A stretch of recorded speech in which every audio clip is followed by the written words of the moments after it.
Hello students, welcome to my application. Students, start करेंगे question number 3। और ये जो क्वेश्चन है वो यूनिवर्सिटी का अक्टूबर 2023 में पूछा हुआ क्वेश्चन पेपर है और चैप्टर का नाम है कैपिटल रिडक्शन। ओके, और देखो चैप्टर जो कैपिटल रिडक्शन है उसका कुछ यूनिक क्वेश्चन ऐसा कुछ पूछते नहीं है खास करके, बस आपको जो मैंने कोर्स के अंदर सिखाया है, ठीक है, जिसमें सबसे पहले 90% टॉपिक वही होता है कि जिसमें या तो एसेट, ओके, या तो लायबिलिटी। एसेट या तो लायबिलिटी में कुछ अमाउंट कम करनी होती है या तो कुछ अमाउंट बढ़ानी होती है। पहले इतना चीज़ सीख लोगे ना तो आपका ये जो क्वेश्चन है वो 90% तो सॉल्व हो जाएगा। और 11-12 में जो बेसिक जनरल एंट्री किया था ना उसका बेसिक आपको पता होना चाहिए। बस इतना पता होगा तो काम हो जाएगा। चलिए तो देखते हैं। देखो सबसे पहले इस चैप्टर में आपको बैलेंस शीट जो दिया है वो पढ़ लेना है और यहाँ पर सीधा चले जाओ एडजस्टमेंट पे।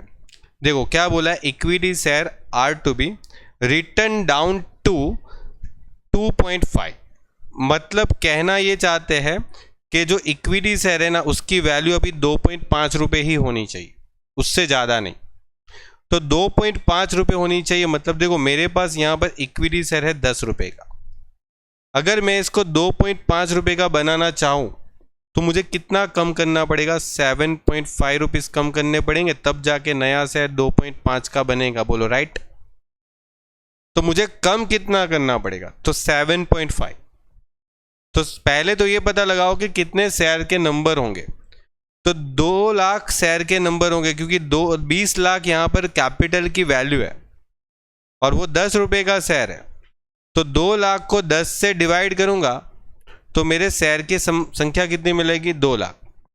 सॉरी, 20 लाख को अगर 10 से डिवाइड करूंगा तो शेयर की नंबर्स कितने मिलेंगे? 2 लाख। और एक शेयर पे मुझे 7.5 रुपये कम करना है। ओके, और ये जो शेयर में कम करना होता है ना वो आपको कैपिटल रिडक्शन में क्रेडिट साइड लिखना होता है क्योंकि वो लायबिलिटी में कम कर रहे हो। ओके, तो यहां पर लिखेंगे बाय इक्विटी शेयर कैपिटल। कितना? देखो 2 लाख शेयर है, उसमें एक शेयर पे 7.5 रुपये कम कर रहे हैं तो 2 लाख का 7.5 कितना आ रहा है? 15 लाख रुपीस आपके कम हो जाएंगे।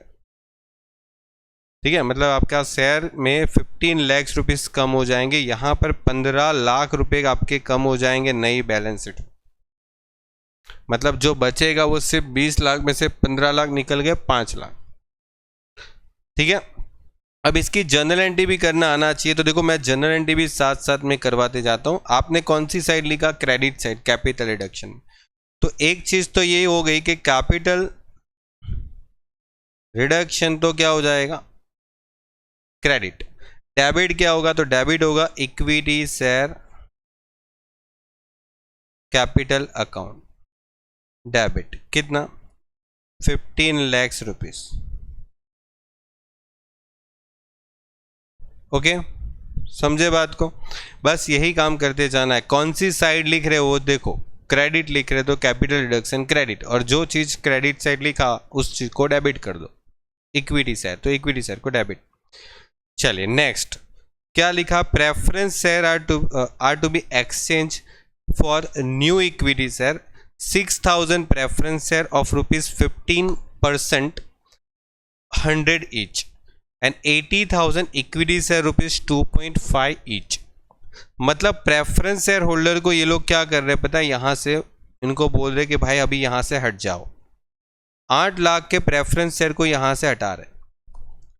तो ऐसे थोड़ी हट जाएंगे, इसको 8 लाख रुपए देने पड़ेंगे। तो 8 लाख के बदले में ये लोग क्या कर रहे हैं? देखो 8 लाख के बदले में 15% के प्रेफरेंस शेयर दे रहे हैं इनको नए।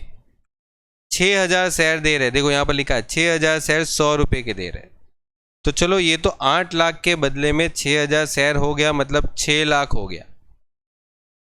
और 80,000 इक्विटी शेयर दे रहे हैं। तो इक्विटी शेयर कितना दे रहे हैं? 80,000। और एक शेयर कितने रुपए का? 2.5 रुपीज़ का। तो 80,000 इंटू 2.5 करो तो आपको मिल गए 2 लाख। मतलब ये तो एक ही बात हो गई ना कि 8 लाख के प्रेफरेंस शेयर को हमने यहाँ से हटा दिए जो कि 10% के रिडीमेबल थे। देखो मैं यहाँ से एक बार क्लियर करता हूँ। 10% के रिडीमेबल प्रेफरेंस शेयर को यहाँ से हटा दिया और उसके जगह पर नए शेयर 2 इश्यू कर दिए।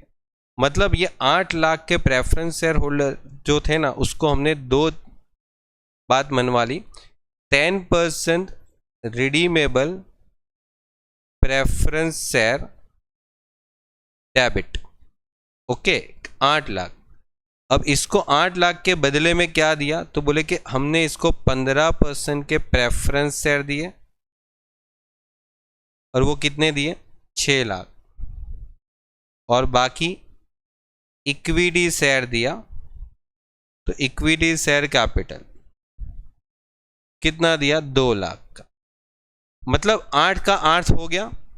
अगर कुछ कम दिया होता तो लिख देते कैपिटल रिडक्शन में, ठीक है। जैसे 8 लाख के बदले में समझो 7 लाख का ही होता, समझो ये 6 लाख होता, ये 1 लाख होता, तो बाकी बचा 1 लाख वो कैपिटल रिडक्शन में लिख लेते और फिर उसको कैपिटल रिडक्शन में क्रेडिट कर देते, ठीक है।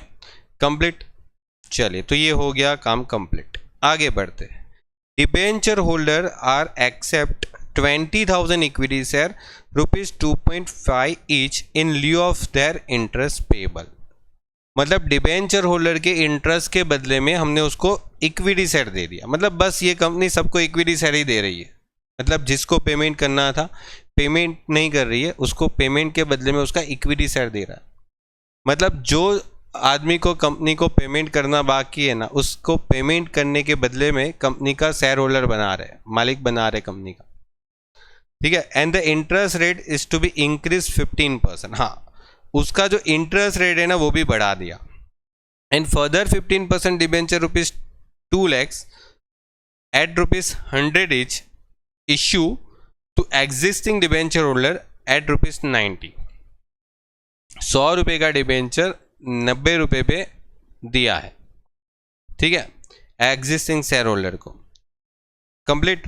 इश्यू किया एग्जिस्टिंग शेयर होल्डर को। अब देखो इसको कैसे सॉल्व करना है समझो। पहली बात तो यहाँ पर देखो डिबेंचर होल्डर को पेमेंट करना था इंटरेस्ट का। अभी इनको बोला कि देखो भाई हम आपको ये इंटरेस्ट का पैसा नहीं दे रहे, इसके बदले में हम आपको शेयर दे देंगे। कितना?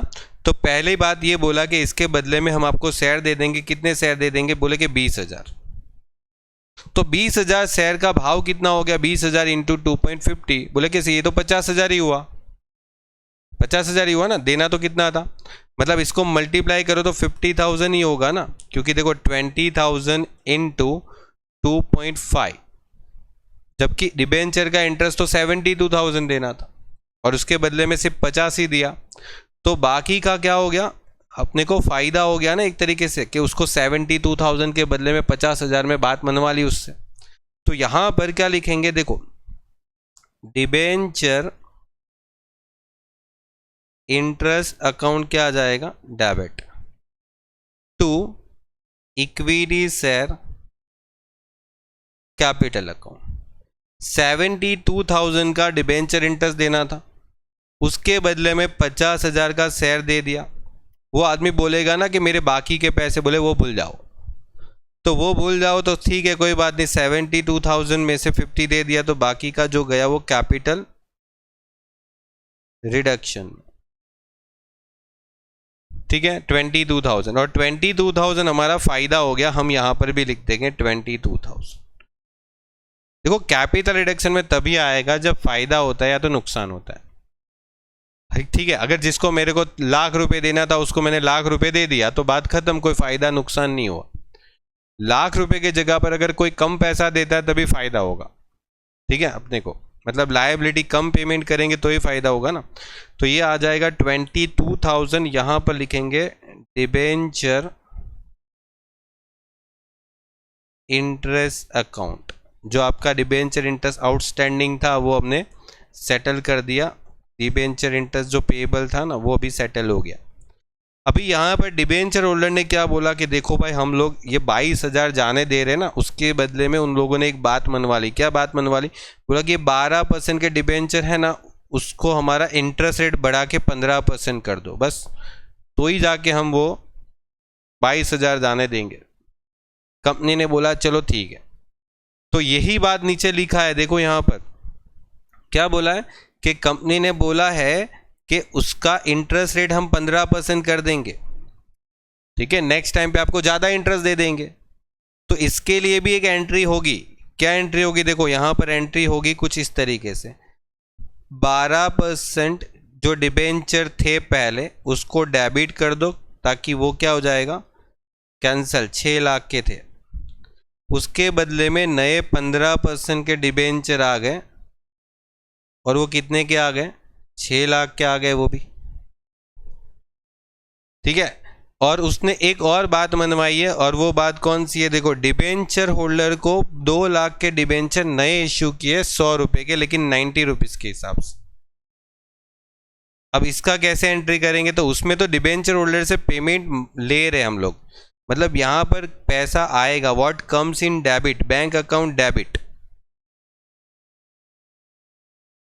ठीक है। तो बैंक अकाउंट डेबिट और टू 15% डिबेंचर अकाउंट। अब देखो, नए डिबेंचर जो है ना वो 2 लाख के दे रहे, लेकिन वो डिबेंचर 100 रुपए के हैं। मतलब 2 लाख के डिबेंचर अगर 100 रुपए के होते हैं और उसको 90 रुपए में वो लोग दे रहे, मतलब 100 से डिवाइड करके 90 रुपए हम उसके पास से मंगवाएंगे, बोला 10 रुपए डिस्काउंट आपको। तो 2 लाख डिवाइड बाई 100 इंटू 90, मतलब 1,80,000 आपके बैंक अकाउंट में आएगा। बाकी 20,000 आपने कम लिया है ना, वो डेबिट कहाँ पर होगा? वो कैपिटल रिडक्शन में होगा। लेकिन यहाँ पर कैपिटल रिडक्शन डायरेक्ट नहीं लिखेंगे, हम यहाँ पर लिखेंगे डिबेंचर डिस्काउंट अकाउंट। और ये डिबेंचर डिस्काउंट को है ना वापस क्या करना है? कैपिटल रिडक्शन में लेके जाना है, और टू डिबेंचर डिस्काउंट में क्रेडिट कर देना है। ऐसे मतलब डिबेंचर का जो डिस्काउंट जो हमने दिया वो हमारे लिए एक तरीके से क्या हो गया? नुकसान, क्योंकि 2 लाख के डिबेंचर के बदले में हमने सिर्फ कितना दिया? 1,80,000 लिया, मतलब 20,000 रुपये कम लिए, तो नुकसान हुआ ना। हमने पैसे कम लिए ना 2 लाख के डिबेंचर के, तो 20,000 रुपये कम लिए, तो ये आ जाएगा यहाँ पर डिबेंचर डिस्काउंट अकाउंट। हो गया, चलिए कंप्लीट यहाँ तक। चलिए आगे बढ़े। अब director loan 80,000 to be cancel, मतलब डायरेक्टर से लोन लिया होगा, वो कैंसिल कर दिया, बोले कि अभी आपको पैसा नहीं मिलेगा। और वो कितना पैसा नहीं मिलेगा? बोले 80,000 भूल जाओ। एंड द बैलेंस अमाउंट जो है ना वो सेटल किया है 20,000 इक्विटी शेयर में, और वो भी 2.5 में। मतलब डायरेक्टर से पैसा लिया होगा, देखो कहीं ना कहीं क्वेश्चन में होगा, डायरेक्टर से ये रहा, देखो 2 लाख रुपए डायरेक्टर से 2 लाख रुपए लोन का पैसा लिया था। अभी इनको बोल रहे कि भूल जाओ ये पैसा, हम इसके बदले में आपको शेयर दे देते हैं, ठीक है। मतलब सबको शेयर ही दे रही कंपनी, ठीक है। देखो कितना शेयर दिया, बोला कि 20,000 शेयर दे देंगे और 2.5 रुपीज़ का एक शेयर। मतलब देखो 2 लाख रुपए डिबेंचर को देने थे, उसमें से 80,000 तो बोल ही दिया कि भाई नहीं देने वाले। जो बचा 1,20,000 है ना, उसके बदले में वो लोग क्या कर रहे हैं? 20,000 का शेयर, 20,000 शेयर 2.50 रुपीज़ का, मतलब 50,000 इक्विटी शेयर दे रहे हैं। फिर भी अभी कम मिले ना, कितने कम दिए उसको? 1,20 में से सिर्फ 50 ही दिए, तो मतलब अभी भी 70,000 रुपये उसको कम दे रहे हैं। मतलब ओवरऑल देखा जाए ना तो डिबेंचर होल्डर को एक तो 80,000 रुपये पहले, मतलब सॉरी डायरेक्टर को 80,000 रुपये और 70,000 रुपीज़ कम दे रहे हैं हम। तो डायरेक्टर को जो पैसा देना था वो कैसे देते हैं? देखो डायरेक्टर को अगर पैसे देते हैं तो ऐसे देखो, डायरेक्टर लोन अकाउंट डेबिट, क्योंकि उसको पैसा देना था 2 लाख रुपए। अभी उसको हमने क्या दे दिया? इक्विटी शेयर दे दिया, और वो भी कितने रुपए का? 50,000 रुपये का। तो बचा क्या? तो कैपिटल रिडक्शन कितने रुपए का? 1,50,000। कैसे? तो यहां पर वो दोनों अमाउंट आ गया, 70,000 भी आ गया और जो पहले 80,000 मना किया था वो भी आ गया। ठीक है, यहाँ पर दोनों कवर हो जाते हैं। चलो ये 80,000 जो हमने नहीं देने वाले थे और 70 भी नहीं देने वाले थे, दोनों आ गया, मतलब दोनों मिला के 1,50,000। चलिए उसके बाद आपको बोला गया है इन्वेस्टमेंट जो है वो हमने 6 लाख में बेच दिए एंड बैंक ओवरड्राफ्ट पेड कर दिया। इन्वेस्टमेंट जो था वो हमने 6 लाख में बेच दिए, 6 लाख में इन्वेस्टमेंट बेचे। इन्वेस्टमेंट कितने का था? 4.5 लाख। 4.5 लाख के इन्वेस्टमेंट अगर आपने 6 लाख में बेच दिए तो प्रॉफिट हुआ ना? कितना प्रॉफिट हुआ? 1,50,000। इन्वेस्टमेंट बेचेंगे तो पैसा आएगा, व्हाट कम्स इन डेबिट, तो बैंक अकाउंट क्या आ जाएगा? डेबिट हो जाएगा। 6 लाख रुपए आए और किसके बदले में आए? तो बोले सर इन्वेस्टमेंट बेच दिया, इन्वेस्टमेंट के बदले। 4.5 लाख का इन्वेस्टमेंट था और 1,50,000 क्या हुआ था? इन्वेस्टमेंट पे प्रॉफिट, और वो कैपिटल रिडक्शन में चला जाएगा। अब देखो दो अमाउंट हम कैपिटल रिडक्शन में लिख देंगे क्योंकि दोनों अपने को फायदा हुआ, एक तो ये 1,50,000 और एक तो 1,50,000 ये, दोनों लिख देंगे कैपिटल रिडक्शन में क्रेडिट साइड। ठीक है, यहां पर लिख देंगे एक तो डायरेक्टर को लोन का पैसा कम दिया, डायरेक्टर लोन 1,50,000 वहां बचा लिए, और दूसरा इन्वेस्टमेंट बेच के हम लोगों ने 1,50,000 रुपये बचा ली। ठीक है, प्रॉफिट में। अभी आगे क्वेश्चन में क्या बोला? The sum of 3,18,000 is to be paid, okay, is to be paid to the creditors immediately and balance is to be paid quarterly interval. मतलब जो क्रेडिटर्स थे ना उसको बोला कि हम लोगों ने 3,18,000 रुपये इमीडिएटली पे कर दिए, अभी ऑन दी स्पॉट, पैसे पकड़ो तुम्हारे, बस वैसे। तो 3,18,000 है ना, इसको पे कर देना है, मतलब ये जो क्रेडिटर्स है ना उसको 3,18,000 पे कर देना है। ठीक है, और वो जो इन्वेस्टमेंट बेचे थे ना उसके साथ साथ ऐसा भी लिखा था कि बैंक ओवरड्राफ्ट भी पे कर देना है। इन्वेस्टमेंट बेचा था ना उसमें लिखा था, देखो इन्वेस्टमेंट बेच के हमने बैंक ओवरड्राफ्ट पे कर दिया, ऐसा लिखा है, ये बैंक ओवरड्राफ्ट पे करना है 3 लाख रुपए। ठीक है, तो ये दोनों की भी हम जनरल एंट्री लिख सकते हैं ना। पहले एक काम करेंगे, हम लोग ने क्रेडिटर्स को जो पेमेंट दिया ना, तो creditors account debit to bank. देखो क्रेडिटर्स को जो पैसा देना था वही दे रहे, ऐसा नहीं है कि उसको कम या ज़्यादा दे रहे हैं। ज़्यादा तो देंगे क्यों, कम देंगे। ठीक है, देना होता तो कम देंगे, ज़्यादा नहीं देंगे। तो यहाँ पर क्रेडिटर्स को 3,18,000 दे दिया, बोला बाकी का पैसा धीरे धीरे दे दूंगा, हो गया। और जो बैंक ओवरड्राफ्ट है ना वो बाद में हम लास्ट में सेटल कर देंगे, अभी इसको रहने दो। चलो, ऑल इनटेंजिबल एंड फिक्टिटिव एसेट क्या करनी है? रिटर्न ऑफ करनी है। तो यहाँ पर आपके पास इनटेंजिबल एसेट में कौन कौन है? देखो एक तो इनटेंजिबल एसेट में है, एक तो यहाँ पर गुडविल, इसको कैंसिल कर देना है। यहाँ पर एडवर्टाइजमेंट सस्पेंस अकाउंट, वो भी कैंसिल, ये भी कैंसिल। और ये कैंसिल ऐसे नहीं होता, इसको डेबिट करना पड़ेगा कहाँ पर? कैपिटल रिडक्शन अकाउंट में। तो ये सब चीज़ को कैपिटल रिडक्शन अकाउंट में क्या करेंगे? डेबिट। ओके, क्या लिखेंगे यहाँ पर? गुडविल कितना था? 6 लाख रुपए, फिर 50,000 क्या था? तो एडवर्टाइजमेंट सस्पेंस अकाउंट, और तीसरा क्या था? अच्छा, profit loss account, profit and loss account कितना था? 5,80,000। और ये सब चीज़ आप जनरल एंट्री में भी लिखोगे तो जनरल एंट्री में क्या आ जाएगा? देखो 10वीं नंबर की एंट्री, ये सब कैपिटल रिडक्शन में क्या हो गया? डेबिट हो गया। तो capital reduction debit to 6 lakhs का क्या आ रहा है? गुडविल 50,000 का क्या आ रहा है?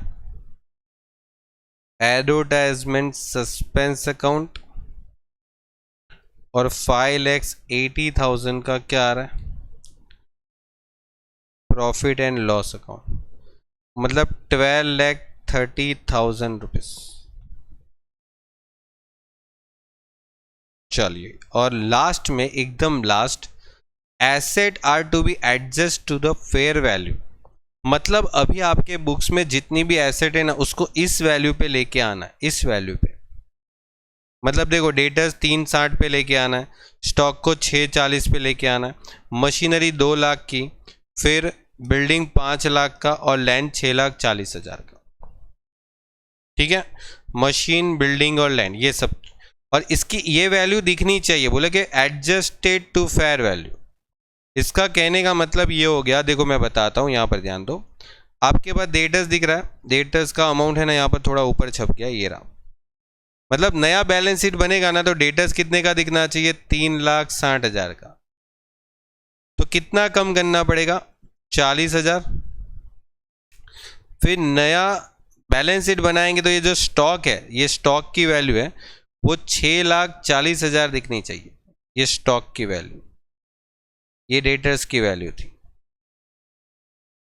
तो 640 करने के लिए आपको कितना कम करना पड़ेगा? तो लगभग 60 और ये 20, 80,000 रुपीज। ओके, फिर उसके बाद क्या था वैल्यू में? मशीन का वैल्यू 2 लाख करना है। तो मशीन का वैल्यू 2 लाख करना है, मतलब ये जो मशीन दिख रहा है ना, वो जब नई बैलेंस शीट बनाओगे तो मशीन कितने का दिखना चाहिए? 2 लाख रुपए का। तो कितना कम करना पड़ेगा? 80,000 रुपीज। फिर उसके बाद क्या है? बिल्डिंग है, बिल्डिंग है ना, बिल्डिंग है 5 लाख की दिखनी चाहिए। बिल्डिंग 5 लाख की दिखनी चाहिए। बोला बिल्डिंग जो है ना, वो नई बैलेंस शीट में 5 लाख की दिखनी चाहिए। तो कितना कम करना पड़ेगा? 1 लाख रुपए कम करने पड़ेंगे बिल्डिंग में। और लास्ट में लैंड जो है, वो कितने की दिखनी चाहिए? 6,40,000 की। ऐसा ये लोग बोल रहे हैं। तो 640 की लैंड दिखाने के लिए आपको क्या करना पड़ेगा? कितना कम करना पड़ेगा? 1,60,000 रुपये कम करने पड़ेंगे। अब कितना कम करना पड़ेगा ये आपको सब में मिल गया। देखो कितना कम करना पड़ेगा वो आपकी स्क्रीन पे है। मतलब देखो, लैंड बिल्डिंग में, लैंड में 1,60,000, बिल्डिंग में 1 लाख, फिर 80,000 मशीन में है, स्टॉक में 80,000, ठीक है, और फिर ये आपके पास डेटर्स था, डेटर्स में 40,000 हो गया। ये सारी एसेट में कम कर रहे हैं आप। तो कम करना है तो आपको कौन सी साइड लिखना पड़ेगा? डेबिट साइड ही लिखना पड़ेगा ना। कैपिटल रिडक्शन में डेबिट साइड लिखना पड़ेगा। तो डेबिट साइड लिख दो कैपिटल रिडक्शन में। ठीक है, ये सारे कैपिटल रिडक्शन में डेबिट लिख दो। चलिए, तो देखो मैं यहाँ पर लिख देता हूँ। सबसे पहले हमने लैंड में कम किया, फिर बिल्डिंग में कम किया, फिर बिल्डिंग में कम करने के बाद आपने किस में कम किया? मशीन में। फिर मशीन में कम करने के बाद आपने स्टॉक में कम किया, और फिर डेटर्स में कम किया। जितना कम किया है ना वो सब लिख दो। देखो, लैंड में 1,60,000 रुपये, फिर 1 लाख रुपए का बिल्डिंग में, 80,000 का मशीन में, स्टॉक का 80,000 और डेटर्स का 40,000 हो गया। और इसका एक एंट्री भी पास कर लेंगे, capital reduction account debit to, क्या आ जाएगा? सबसे पहले लैंड, बिल्डिंग, फिर मशीन, उसके बाद स्टॉक और उसके बाद डेटर्स। ठीक है, एक साथ सारी एंट्री कर लो। जैसे यहाँ पर 1,60,000 था, 1 लाख था, फिर मशीन में कितना था? 80,000, 80,000 स्टॉक में और 40,000 डेटर्स में। कितना आ गया? 4,60,000 टोटल कम किया। डन। इतना होने के बाद लगभग आपका जो क्वेश्चन है वो कंप्लीट ही हो जाता है। ठीक है, कुछ भी नहीं बचता। देखो, आपको बैलेंस शीट भी प्रिपेयर करने के लिए बोला है, और जनरल एंट्री तो ऑब्वियसली बोलेंगे वो। अब देखो यहाँ पर कुछ बचता नहीं है। तो देखो इस तरीके से आपको कंप्लीट करना। अभी यहाँ पर देखो टोटल करो तो ये आ जाता है 18,22,000 का टोटल है, और यहाँ पर भी 18,22,000 आ गया। अब देखो जो डिफरेंस बच रहा है ना वो यहाँ पर कितना आ रहा है, तो एग्जैक्टली जो डिफरेंस आ रहा है वो आ रहा है 1,12,000। और ये जो है ना वो कैपिटल रिजर्व लिखना है। क्या लिखना है? Capital reserve. और इसके बाद आप यहां पर एक और एंट्री पास कर दोगे कि कैपिटल रिडक्शन अकाउंट डेबिट, क्योंकि वहां पर कैपिटल रिडक्शन में आपका डेबिट साइड 1,12,000 का डिफरेंस आया, और टू कैपिटल रिजर्व 1,12,000 का कैपिटल रिजर्व क्या आ जाएगा? क्रेडिट। जो रिजर्व वहां पर डेबिट मतलब डिफरेंस आया वो हो गया। अभी इसके बाद आपको नया बैलेंस शीट भी बनाना है। ओके, और नया बैलेंस शीट बनाने में देखो ध्यान रखने वाली बात है कि जहां जहां जो चेंजेस हुआ है ना वो चेंजेस करना पड़ेगा। तो देखो मैं आपको यहां पर नई बैलेंस शीट बना के फिर से बता रहा हूं। देखो सबसे पहले इधर जो इक्विटी शेयर आएगा, देखो बाजू में बैलेंस शीट बना देता हूं, आप एग्जाम में पूरी फ्रेश बना देना। और जब भी बैलेंस शीट नई वाली बनाते हो ना तो यहां पर कंपनी का जो नाम होता है ना, कौन सा है, ठीक है, ये जो कंपनी का नाम होता है उस नाम के आगे, ओके, नाम के आगे आपको एंड रिड्यूस वर्ड लिखना है। ओके, ये ध्यान रखना, अगर मैंने आगे 1-2 बार बताया भी हुआ है, जब पूरी नई बैलेंस शीट बनाओ उसके नाम के आगे, हो सकता है एमसीक्यू में भी पूछ ले। अभी इधर ये कम तो हो जाएगा 15 लाख, ये तो आपको पता है हमने निकाल ही दिया। इसके जगह पर आपको पता है नए प्रेफरेंस शेयर आ गए थे, 15% प्रेफरेंस शेयर। ओके, और ये कितने आए थे? देखो प्रेफरेंस शेयर आपके पास कितने आए थे, तो क्वेश्चन में हमने यहां पर लगभग देखो प्रेफरेंस शेयर 6 लाख के आए थे। क्वेश्चन गिनते हो ना ये वाला, तो आपको सब याद रखना पड़ेगा कहां कहां पर क्या क्या हमने पूरे क्वेश्चन में क्या स्टोरी चल रही थी। अब देखो यहाँ पर 12% के डिबेंचर है ना, तो 12% के जगह पर उसको भी 15% डिबेंचर किया था, याद है। और पता है उसका परसेंटेज चेंज किया था, उसमें नए 2 लाख के डिबेंचर और इश्यू किए थे, देखो वो डिस्काउंट पे। तो यहां पर नए डिबेंचर 8 लाख के आ जाएंगे। डायरेक्टर को तो अभी हमने मना कर दिया था ना लोन का, डायरेक्टर को क्या किया था, कैंसिल ही कर दिया था उसकी लोन। फिर उसके बाद बैंक ओवरड्राफ्ट को तो पे कर देना है। ओके, बैंक ओवरड्राफ्ट को पे कर देना। तो बैंक ओवरड्राफ्ट को पे कर देना मतलब अभी बीओडी जो है वो डैश हो जाएगा। ट्रेड पेएबल में 5,18,000 में से 3,18,000 आपने पे कर दिया, तो आपके पास जो क्रेडिटर्स थे वो कितने बचे? 2 लाख रुपए, ठीक है, क्योंकि आपने पेमेंट भी तो कर दिया 2 लाख रुपए, ठीक है। अब देखो आपके पास इक्विटी शेयर ही है जो फाइंड करने। अब देखो कैलकुलेटर ले लो मेरे साथ साथ, और ये देखो 20 लाख में से 15 लाख तो आपने ऑन दी स्पॉट कम कर दिए, मतलब बचे आपके कैलकुलेटर पे 5 लाख। अभी देखो हमने बहुत जगह पर है ना, बहुत जगह पर हमने इक्विटी शेयर इश्यू किया है, ठीक है, बड़ी दयालु थी ये कंपनी, सबको इक्विटी शेयर बेच रही थी। तो देखो यहाँ पर 2 लाख के शेयर वापस दिए, तो 2 लाख ऐड करो 5 लाख में, फिर वापस इधर 50,000 के शेयर और दिए, तो वो 50,000 और ऐड करो, फिर जहां पर इक्विटी शेयर दिए होगे ना क्रेडिट ही किया होगा इक्विटी शेयर, देखो इधर और 50,000 शेयर दिए तो उसको और प्लस करो। उसके बाद इक्विटी शेयर लगभग मेरे ख्याल से तो नहीं दिए, देखो मतलब सबको धीरे धीरे करके जो शेयर के पैसे देते गए ना, तो टोटल 8 लाख शेयर हो गए कंपनी के पास कैपिटल में। यहां पर इक्विटी शेयर कितना लिखूंगा मैं? 8 लाख, मतलब नई बैलेंस शीट में 8 लाख के शेयर, प्रेफरेंस शेयर 6 लाख के, डिबेंचर 8 लाख के, ये सबको टोटल करो, और क्रेडिटर्स 2 लाख के, सबको टोटल करने के बाद आपके पास जो बैलेंस शीट का जो आंसर आता है वो चेक करो कितना आ रहा है। तो देखो बैलेंस शीट का जो आंसर आ रहा है, ओके, इतना हो गया। अभी बैलेंस शीट का टोटल देखो बाद में निकालना, पहले एक काम करो, यहां पर है ना रिजर्व एंड सरप्लस आएगा, जिसमें कैपिटल रिजर्व एक आएगा, कैपिटल रिजर्व। क्यों? अगर आपका वो रिजर्व आया था ना लास्ट में, एकदम लास्ट एंट्री, वो एकदम लास्ट एंट्री में 1,12,000 का डिफरेंस जो आया था वो इधर आ जाएगा, उसको कैपिटल रिजर्व के नाम से लिखेंगे। ठीक है, ये ध्यान रखना है। और उसको भी ऐड कर लो 1,12,000, मतलब 25,12,000 आपका यहाँ पर एंट्री आ गया। अभी एसेट में भी आ जाओ। एसेट में देखो सारी एसेट एकदम सेट है, कुछ नहीं करना है, बस आपको सिर्फ बैंक बैलेंस का अमाउंट ढूंढना है।